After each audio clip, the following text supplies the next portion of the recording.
आचार्य doctor Vijay Shankar Mishra ने श्री रामचरितमानस के 7 कांडों को बहुत ही सुंदर तरीके से लिखा है और मैं आप लोगों के समक्ष उसको प्रस्तुत करने जा रहा हूँ। प्रणाम दोस्तों, आज हम लोग श्री रामचरितमानस के 7 कांडों की महिमा के बारे में जानेंगे।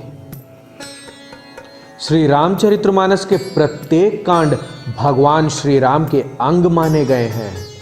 बालकांड श्री राम का चरण है, अयोध्या कांड श्री राम की जंघा है, अरण्य कांड श्री राम का उदर है, किष्किंधा कांड श्री राम का हृदय है, सुंदरकांड श्री राम का कंठ है, लंका कांड श्री राम का मुख है, उत्तराकांड श्री राम का मस्तक है।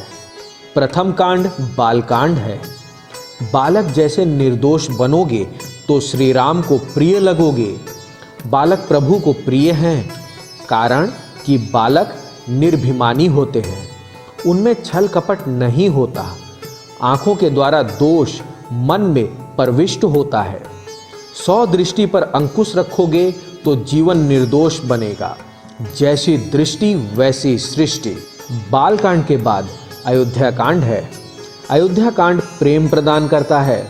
श्री राम का भरत प्रेम, राम जी का सौतेली माता से प्रेम आदि सब इसी कांड में है। श्री राम की निर्विकारता यही दिखाई देती है। आनंद रामायण में हर कांड की भिन्न भिन्न फलश्रुति बताई गई है। जो अयोध्या कांड का पाठ करते हैं उनके घर अयोध्या जैसे बनते हैं। उनके घर में लड़ाई झगड़ों की संभावना बहुत कम हो जाती है। गृहस्थाश्रमी के लिए यह कांड आवश्यक है। अयोध्या कांड के बाद आता है अरण्य कांड। श्री रामचंद्र जी ने राजा होते हुए भी माँ सीता के साथ वनवास किया और तपश्चर्या भी की। तप करने के बाद श्री राम राजा बने। जिसने पहले तपश्चर्या की होगी वह भोगोपभोग के प्रसंग में संयम और सावधानी से काम लेगा। सभी महान व्यक्तियों ने अरण्यवास किया था। महाप्रभु ने खुले पांव ही भारत की यात्रा की थी। वे 2 से अधिक वस्त्र तक नहीं रखते थे। जीवन में तप जरूरी है। वनवास के बिना जीवन में सुवास आ ही नहीं पाता। वनवास मनुष्य के हृदय को कोमल बनाता है। अरण्य कांड हमें वासना रहित बनाता है। अरण्य कांड में वासना के विनाश के बाद किष्किंधा कांड में सुग्रीव की श्री राम से मैत्री होती है। जीव जब तक काम की मैत्री का त्याग नहीं करता है तब तक ईश्वर से मैत्री नहीं हो पाती है। इस कांड में सुग्रीव और श्री राम अर्थात जीव और भगवान की मैत्री का वर्णन है।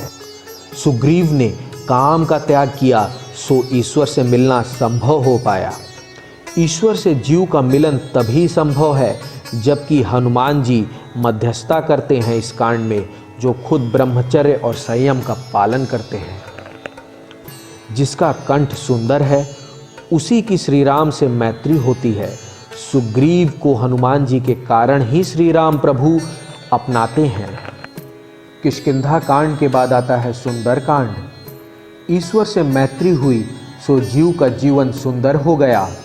जब तक जीव प्रभु से मैत्री नहीं करता है तब तक उसका जीवन सुंदर नहीं हो पाता है, यानी सुधर नहीं पाता है। सुंदरकांड सचमुच ही बहुत सुंदर है। इसमें श्री राम भक्त हनुमान जी की कथा वर्णित है। भागवत में जो स्थान 10वें स्कंद का है वही स्थान रामायण में सुंदरकांड का है।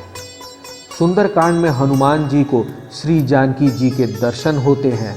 श्री जानकी जी पराभक्ति हैं, किंतु उनका दर्शन कब हो सकता है? जिसका जीवन सुंदर बन पाता है उसी को श्री जानकी जी पराभक्ति का दर्शन हो सकता है। संसार समुंदर को पार करने वाले को ही श्री जानकी जी पराभक्ति के दर्शन हो पाते हैं। राम नाम के प्रताप से उसमें दिव्य शक्ति का संचार हुआ, जिसके कारण हनुमान जी ने समुंदर पार कर लिया। जो संसार सागर को पार करने का इच्छुक है उसे जीभ को वश में करना होगा, स्वाद वासना को मारना होगा। जीवन को यदि सुंदर बनाना है तो उसे भक्तिमय बनाओ। जहाँ पराभक्ति है वहाँ शोक नहीं रह पाता है। सुंदर कांड के बाद आता है लंका कांड। जीवन भक्तिमय और सुंदर हो जाने पर लंका कांड में राक्षसों का नाश होता है। राक्षस मरते हैं तो काम भी मरता है और क्रोध भी नष्ट हो जाता है। भक्ति देवी के दर्शन से जीवन सुंदर हो जाता है। लंका कांड का रावण ही काम है जो नष्ट हो जाता है। हनुमान जी लंका को अर्थात काल को जलाते हैं। लंका कांड के बाद आता है उत्तर कांड। गोस्वामी तुलसीदास जी ने इस कांड में सब कुछ भर दिया है। भक्त कौन है जो भगवान से एक भी क्षण विभक्त नहीं रह पाता है? वही भक्त है। इस प्रकार से ये 7 कांड मानव जीवन की उन्नति के 7 सोपान हैं।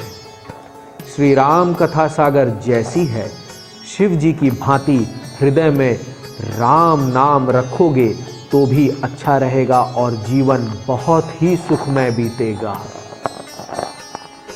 हनुमान जी कहते हैं कि सबसे बड़ी विपत्ति वही है कि जब राम नाम का स्मरण ना किया जाता हो। आप लोगों को ये जानकारी कैसी लगी? अगर अच्छी लगी तो मेरे वीडियो को लाइक, शेयर और सब्सक्राइब मेरे चैनल को ज़रूर करें। तब तक के लिए जय हिंद, जय भारत।